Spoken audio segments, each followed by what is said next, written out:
what we find in the octopus genome is just almost uncanny. It has something like 50,000 genes. Compare that with the human, which has something like 25,000 genes.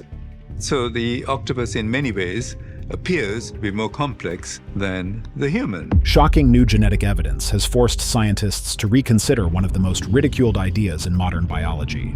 For years, researchers laughed at a biologist who claimed the octopus was too intelligent, too complex, and too strange to be entirely of earthly origin. He's being paid by the word to do this. It is a remarkable animal.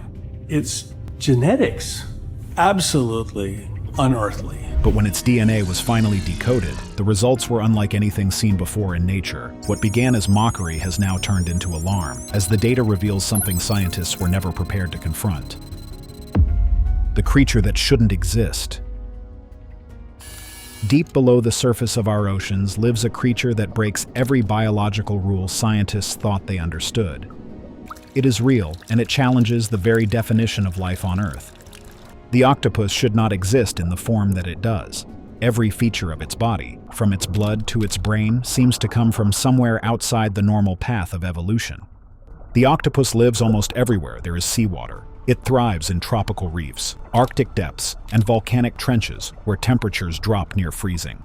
Most animals die under such extremes, but the octopus adapts without effort. One reason is hidden in its blood. Unlike humans and most animals that use iron to carry oxygen, the octopus uses copper. This gives its blood a dark blue color and allows it to survive in freezing, oxygen-poor waters. Copper binds oxygen more effectively in cold conditions, which means the octopus can stay active when other animals slow down or die. This one difference already places it outside normal biology, but it is only the beginning of its odd design. Inside its body are 3 separate hearts. 2 hearts send blood to the gills to pick up oxygen, and one larger heart pumps that oxygen-rich blood to the rest of the body. When an octopus swims, the main heart actually stops beating. The strain on its system is so great that it prefers to crawl rather than swim. This behavior seems inefficient, yet it has allowed the octopus to evolve in a direction no other animal has taken. The physical cost of movement may have pushed it toward a more energy-efficient lifestyle and forced its nervous system to become smarter in compensating for that weakness. Its body has no bones, no internal skeleton, and no rigid frame. It is a sack of muscle that can compress itself into shapes and spaces that seem physically impossible. Divers have seen large octopuses pass through openings barely wider than a coin. Their structure gives them the ability to squeeze through cracks in shipwrecks or coral that other predators cannot reach. Every inch of their body is flexible. Even the skull is soft except for a small beak at the mouth, the only hard part of the animal. The way they move adds another layer of mystery. Their arms are not just limbs, but complex tools of strength and sensation. Each arm is lined with hundreds of small circular pads called suction cups, which act like tiny sensors. These suction cups allow the octopus to grip surfaces, taste chemicals in the water, and feel textures all at once. Through them, the octopus can tell whether an object is edible, dangerous, or worth exploring. Combined with its flexible body, this sensory system makes it one of the most adaptable creatures on Earth. The combination of these traits seems excessive for survival. Most species develop only the traits necessary to survive in their environment. The octopus, on the other hand, seems overbuilt. It can survive extreme temperatures, control its color, and move with perfect precision. No other marine animal combines this many survival tools. For decades, researchers believed there must be a mistake in how they understood the octopus's biology. No other invertebrate shows such high-level coordination, self-control, and adaptability. It is as if the octopus skipped millions of years of slow evolutionary steps and jumped ahead to a level of complexity that should not exist in such a short geological time. Scientists began to notice that the deeper they studied its anatomy, the less sense it made. What they discovered next about its mind would defy everything they thought they knew about evolution. 9 brains, 1 mind. When researchers first opened the skull of an octopus, they did not expect to find a nervous system that looked like it belonged to several different animals stitched together. Inside this strange creature is not 1 brain, but 9. A large central brain controls decision-making and vision, while each of the 8 arms has its own smaller brain capable of independent action. It is not an exaggeration to say that every arm has a mind of its own. Each limb can sense, taste, and touch, and can even decide what to do next without waiting for orders from the central brain. This design is so different from every other intelligent animal that scientists struggled to describe it in familiar terms. In laboratory tests, this difference became clear. When the nerves in a single arm were stimulated after being removed from the body, the arm still moved, reached, and reacted as if alive. It was a sign that the limb retained enough neural processing to continue acting on its own. No other animal shows this level of autonomy in its body parts. It is as if the octopus's intelligence is spread across its entire body rather than concentrated in its head. This kind of distributed intelligence allows the octopus to multitask in ways that seem impossible. While one arm explores a rock, another tests the current, and a third searches for food. Each arm works semi-independently, but still communicates with the central brain to form a unified response. This gives the octopus an awareness of its surroundings that no other animal can match. It can react to threats, change direction, and plan movements almost instantly, because information does not have to travel to a single brain and back again. Everything happens at once. These unusual traits lead to behaviors that appear almost human.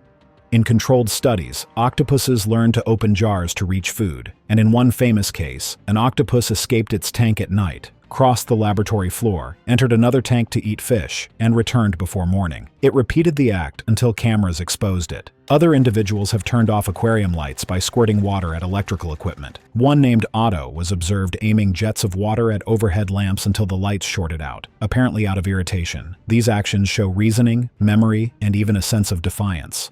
Octopuses can recognize individual humans who feed them and treat them differently from strangers. Some will squirt water at researchers they dislike. Others display curiosity toward those they trust. The level of emotional response is far beyond what scientists expect from invertebrates. They form memories, show preference, and react to changes in their environment as if they understand what is happening. What puzzles neurobiologists most is that this level of intelligence appears in a creature with no social structure. Most intelligent animals, such as dolphins, primates, and elephants, live in complex groups that drive cognitive development through cooperation and competition. The octopus is entirely solitary. It does not communicate with others of its kind, except during mating. There is no evolutionary reason for it to develop a brain capable of solving problems or showing emotion. Yet it does, and it does so better than many mammals. The more scientists studied this strange nervous system, the less it resembled anything known on Earth. A few researchers began to suggest that the octopus might represent an entirely separate branch of intelligence, one that developed independently from the rest of life. Among the scientists fascinated by this decentralized intelligence was molecular biologist Dr. Edward Steele, who would later explore what made the octopus's biology so different at the genetic level. At the time, few imagined that his curiosity would lead to one of the most controversial theories in modern science. For now, scientists agreed on one thing. The octopus mind does not operate like any mind on land. Afterward, they began asking where it came from, and the answer led them millions of years back into Earth's history. The evolution that broke the rules. When scientists traced the ancestry of the octopus, they expected to find a steady, predictable path of evolution.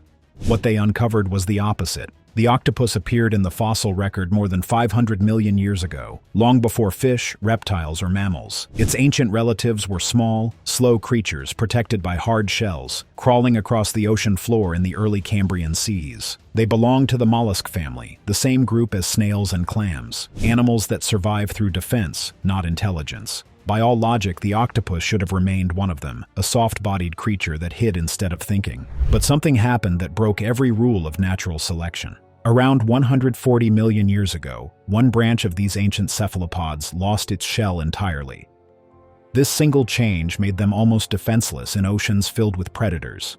Sharks, fish, and marine reptiles ruled the water. A soft, unprotected animal should have been wiped out in weeks. Yet this line of shell-less cephalopods survived. They not only endured but evolved faster than almost any other marine species. Losing their armor forced them to become flexible, deceptive, and intelligent.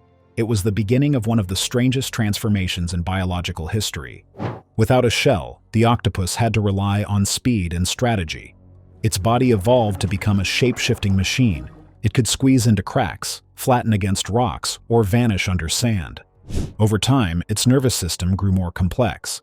Each arm developed its own control center, and its eyes became sharper than most mammals. Its brain adapted to read the ocean like a living puzzle, analyzing threats and patterns in seconds. This rapid leap in intelligence has puzzled biologists for decades. Evolution normally moves slowly, building new abilities over millions of years. But the octopus's rise in cognitive power seems to have happened abruptly, with no clear transitional species in between. Some researchers call it an evolutionary jump, an event that should not occur under normal genetic mutation rates. To explain this, evolutionary scientists developed what they call the ecological intelligence hypothesis. According to this idea, constant exposure to danger can drive rapid mental development. While mammals gained intelligence from social living, octopuses evolved it from isolation and fear. Each individual had to rely on its own decisions to survive. There were no families, no packs, and no learned cooperation. The only path to survival was thinking faster than the predator. This pressure created a new kind of intelligence, one that operated through observation and reaction rather than communication. As their bodies changed, their brains expanded. They developed the ability to solve problems, remember past experiences, and even anticipate danger. Still, this explanation left large gaps. There were no fossils showing the gradual shift from shelled ancestors to the modern octopus's complexity. Genetic studies revealed that many of their genes did not match any other animal group on Earth. Their nervous system, vision, and camouflage genes appeared suddenly, with no clear lineage. These findings led some researchers to quietly suggest that there might be missing steps in their evolutionary story, steps that science could not yet explain. A few scientists began to notice that the octopus seemed to have developed in a way that normal evolution could not easily explain.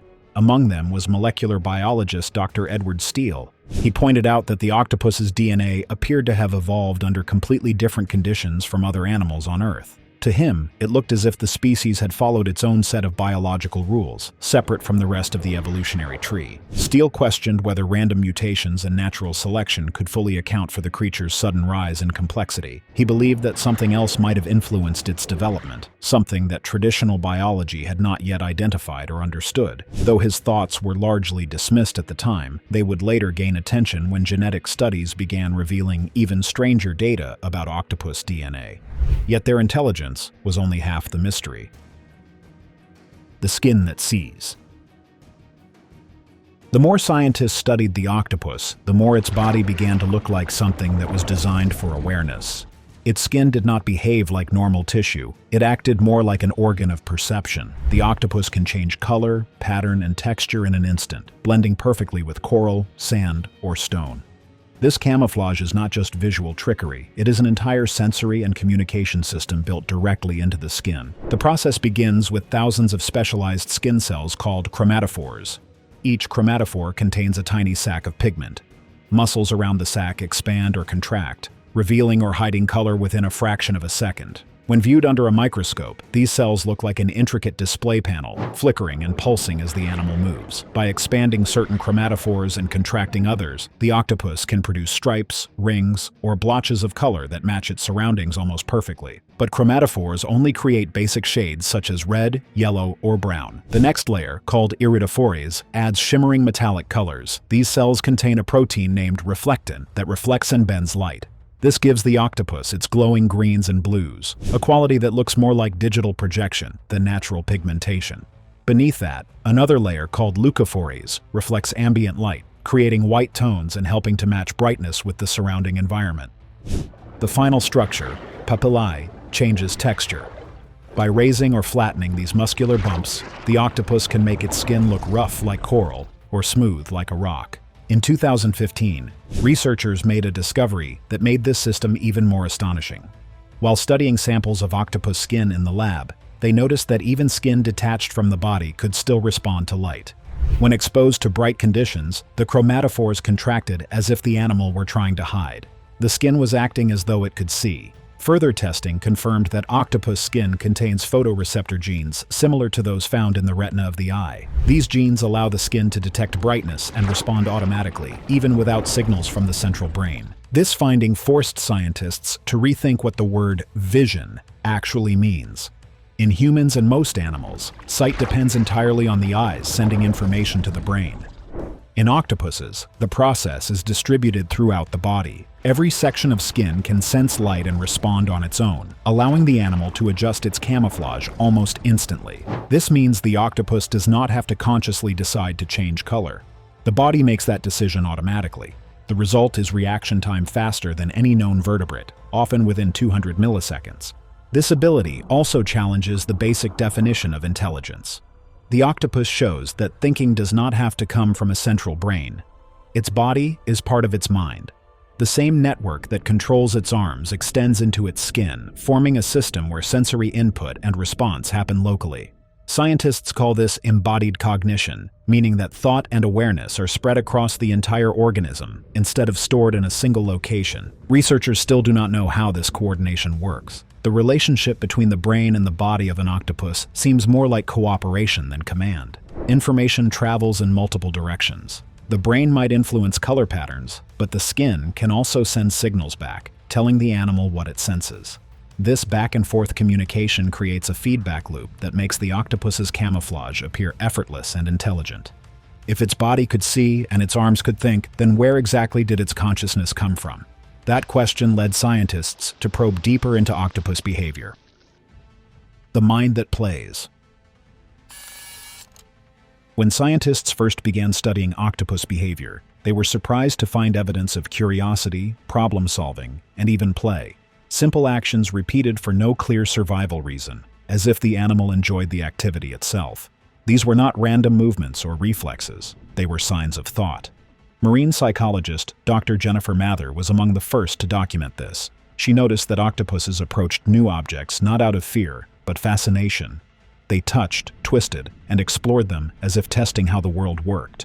When the objects were removed, the animals searched for them again, a clear sign of memory and interest beyond survival. In laboratory tests, octopuses learned to open jars, unlatch boxes, and navigate mazes. In one experiment, researchers gave an octopus a closed jar containing food. The animal studied the lid, grasped it carefully, and unscrewed it in the correct direction. When presented with the same problem later, it repeated the action faster, showing that it could learn and recall. Another octopus figured out how to shoot a jet of water at a floating pill bottle to make it bounce repeatedly across the tank, almost like a game. These examples forced researchers to accept that the octopus did not just react to the world, it experimented with it. One of the most striking discoveries was the behavior of the coconut-carrying octopus. Scientists observed individuals collecting 2 halves of discarded coconut shells from the ocean floor. They carried them while crawling, and when they needed protection, they fitted the shells together and hid inside. When they were done resting, they took the shells with them again. This was a clear example of tool use, something once thought limited to humans, apes, and certain birds. It showed not only planning, but foresight, the ability to imagine a future situation and prepare for it.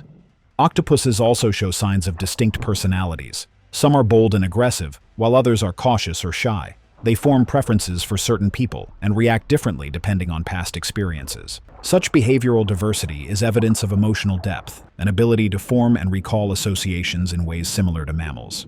These findings shook long-held assumptions about how intelligence evolves. Until recently, scientists believed that complex thought required social interaction. Humans, dolphins, and primates developed advanced cognition by learning to cooperate and communicate within groups. The octopus proved that theory incomplete. It is a solitary animal. It has no family bonds or social hierarchies. Its intelligence came from isolation and constant risk, not companionship. This revelation changed how scientists viewed the evolution of the mind. Intelligence had not evolved once, but twice, in 2 completely separate branches of life. The first led to mammals and humans. The second led to cephalopods. The split between these lineages occurred over 600 million years ago, meaning the octopus represents an independent experiment in consciousness. It solved the same problems we did: memory, learning, and adaptation through a completely different biological design. As research continued, the question grew harder to ignore. If such a mind could emerge separately on Earth, what if its origin was not entirely earthly? But one scientist dared to ask an even darker question. What if this kind of intelligence didn't evolve here at all? The theory they laughed at. In 2018, evolutionary biologist Dr. Edward J. Steele and 32 co-authors released a paper that would split the scientific community in 2. It appeared in the respected journal Progress in Biophysics and Molecular Biology and carried a bold claim. the octopus might not be entirely of earthly origin. The paper was peer-reviewed and presented evidence drawn directly from modern genetic sequencing. Steele and his team argued that the octopus genome was too advanced to have developed through ordinary mutation and natural selection. Something about it looked engineered. Steele's paper focused on the theory of panspermia, the idea that life can spread across the universe through comets, asteroids, or microscopic spores carried through space. He proposed that frozen octopus eggs or viral genetic material may have arrived on Earth hundreds of millions of years ago during a period of intense meteor activity. If those biological materials survived re-entry, they could have seeded our oceans, leading to the sudden appearance of the cephalopod lineage in the fossil record. The idea caused immediate outrage. Many scientists called it unscientific and accused Steele of turning biology into science fiction. Headlines labeled the paper a fantasy dressed as data. Evolutionary theorists dismissed it as a distraction from real research. But even Steele's critics could not deny that his evidence came from verified genomic studies. What he pointed out was not speculation, it was observation. When the octopus genome was first sequenced, researchers discovered that it contained more than 33,000 protein-coding genes, which is more than the number found in humans. This alone was unusual, but what truly puzzled geneticists was that nearly half of those genes had no known match in any other species on Earth. These genes were completely unique, forming what scientists call orphan genes. They could not be traced to bacteria, fish, or even other mollusks. It was as if they had appeared fully formed without evolutionary ancestors. Steele's team connected this to another mystery. When scientists studied the fossil record, which is the preserved remains and imprints of ancient life found in rock layers, they noticed something strange. Octopuses seemed to appear suddenly, already equipped with advanced traits such as camera-like eyes, flexible limbs, and large brains. There were no older or simpler cephalopod fossils showing a gradual buildup to these features. This abrupt appearance did not match the slow, step-by-step pattern that Darwinian evolution usually follows. To Steele, the evidence suggested that something external, something outside Earth's normal evolutionary process, had introduced these complex genetic instructions. He compared the octopus's genome to an encrypted file suddenly added into the biological archive of Earth. He described it as a kind of natural genetic upload that Earth's environment later adapted and shaped. The reaction from the broader scientific world was harsh. Colleagues laughed at conferences, reviewers dismissed his ideas as fringe, and online publications mocked the theory as cosmic nonsense. Yet Steele remained calm. He insisted that biology should follow data, not assumptions. To him, the fact that half of the octopus genome could not be classified within Earth's known branches of life demanded an explanation, however uncomfortable it might be. While Steele's critics publicly rejected his claims, many geneticists quietly began running new analyses to test the data. What those studies revealed would challenge even the strongest skeptics. The DNA that shouldn't exist. When scientists finished sequencing the octopus genome, the results shocked even the researchers who had spent years studying it. The data revealed something so unusual that it challenged the foundation of evolutionary biology. The octopus's DNA did not behave like that of any other animal. It had built-in systems that could rewrite genetic instructions on the spot. This meant the octopus could change how its genes functioned while it was alive, something previously thought impossible in complex life. The discovery centered on a process called RNA editing. In most animals, DNA acts like a fixed blueprint. It passes instructions to RNA, which then tells cells how to make proteins. These proteins determine how the body grows and functions. But in octopuses, this process does not follow normal rules. Instead of copying the instructions exactly, the RNA can edit itself, changing the information before it becomes a protein. This allows the octopus to adjust its biology in real time. It can fine-tune how its brain cells communicate, how its nerves react, and even how it perceives its environment, all without waiting for slow genetic mutations over generations.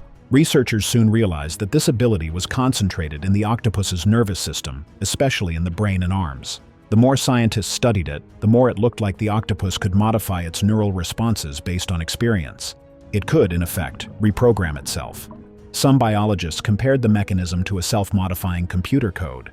If DNA is hardware, the octopus's RNA is the software that constantly updates itself. The speed and precision of the process were closer to digital control than traditional biology. No other complex organism on Earth can do this at such a scale. Humans and other mammals also perform RNA editing, but only in small amounts to fix tiny copying mistakes when DNA is turned into RNA. In people, This process helps correct small protein errors, such as those affecting how nerve cells send signals or how enzymes fold and function. The octopus, on the other hand, uses it as a normal part of life. It can change thousands of sites across its genome depending on temperature, stress, or behavior. This is how it adapts so quickly to new environments and why it can display intelligence, emotion, and learning beyond what scientists expected from an invertebrate. When the data became public, many of the same critics who had once mocked Dr. Edward J. Steele's ideas were forced to reconsider their stance. Steele had claimed that the octopus's genome looked more like an imported code than a product of Earth's slow evolution. The new findings did not prove his theory of extraterrestrial origin, but they made it impossible to dismiss. The octopus's RNA editing system seemed too advanced and too precise to have emerged from random mutations alone. This discovery reopened the debate about whether life on Earth could have been influenced by external sources. If an organism can rewrite its genetic instructions, where did that ability come from? Was it a natural accident, or did it originate from something that once came to Earth from elsewhere? Most researchers avoid the term alien, but many now agree that the octopus represents a form of biological intelligence, unlike anything seen before. The DNA results came in changed how scientists think about life itself. Intelligence may not be a human privilege after all. The octopus may be our first true encounter with something profoundly alien, living quietly beneath the waves. What do you think about octopus evolution? Comment down below. Thanks for watching. See you in the next one.